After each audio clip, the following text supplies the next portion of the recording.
시청자 여러분 안녕하십니까? 어제 날씨가 추웠다고는 하지만 매우 쌀쌀한 날씨였음에도 불구하고 여의도 한동훈 집회에 구름 같은 인파가 모였습니다. 저는 한동훈 집회에서 연설을 처음 했습니다. 물론 2018년, 19년 문재인이 나라를 망칠 때, 특히 조국 사태 때 저는 광화문에 그 많은 인파 앞에서 단상에 올라서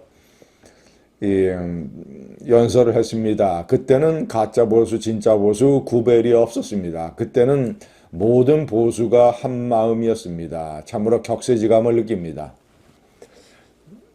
시청자 여러분, 어제 같은 집회에서 연설하는 사람이나 그리고 연설을 듣는 청중이나 어떤 서로 에너지를 주고받습니다. 서로가 서로를 충전시킵니다. 저는 제가 집회를 마치고 돌아오면서 무엇이 이런 충전의 비밀인가, 무엇이 에너자이저인가, 이것을 생각을 많이 해봤습니다. 대략 세 가지가 정리가 됐습니다. 첫째는 항상 사람들은 공동체에서 옳은 일을 하다가 억울하게 모함을 받아서 어려운 일에 처하게 되는 그런 약자 피해자에 대해서 동정심을 갖고 그를 응원하고 싶어 하고 실제 그를 도와주는 일에 가담했을 때 엔돌핀을 받습니다.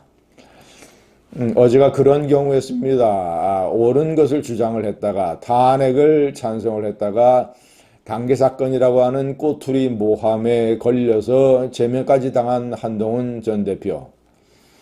한동훈 전 대표의 이런 어려운 상황에 목소리를 같이 내주고 손을 같이 잡아주는 것이 많은 사람들에게 엔돌핀의 원천이 된 것입니다.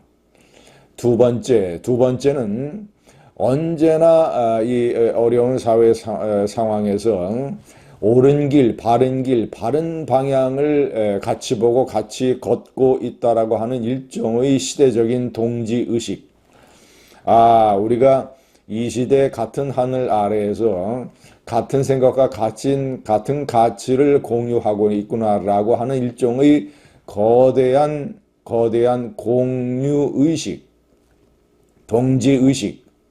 동지까지 이런 거창한 단어를 쓰지 않더라도 같은 인간, 동질의 인간이라고 하는 유대, 이런 것이 서로 에너지를 주고받는 에너자이저의 또 다른 동력이었습니다. 세 번째는 미래에 대한 희망입니다.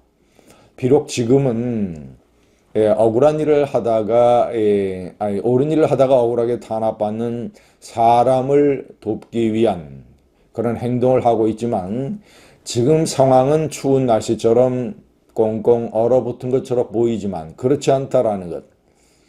제가 어제 줄기와 가지 이론을 얘기했습니다. 저는 사람을 판단할 때, 상황을 판단할 때 줄기와 가지 이론을 적용을 합니다.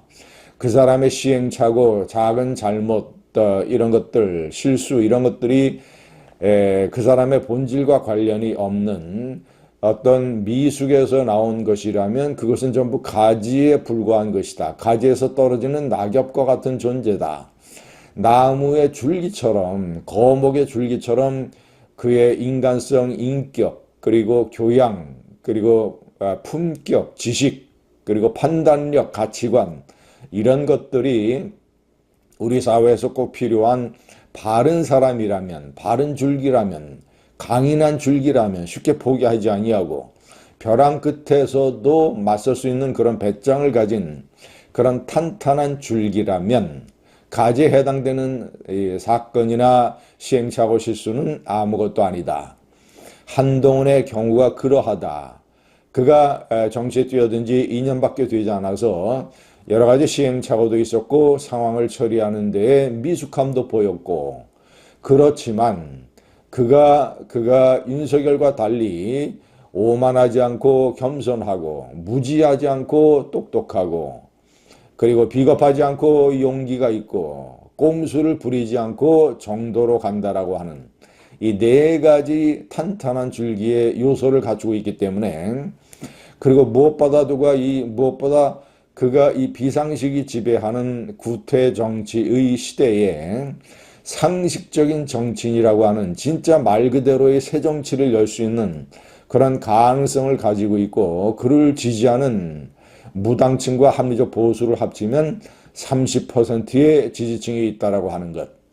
이것을 기반으로 하면 그가 어떤 신당운동, 새정치운동, 좋은 정치운동, 진짜 보수운동을 펼치면 그것이 어떤 형태가 되든 이번 6.3 지방선거에서 발현이 안 되더라도 2년 후에 총선에서 틀림없이 폭발할 것이라고 하는 미래에 대한 희망적 믿음.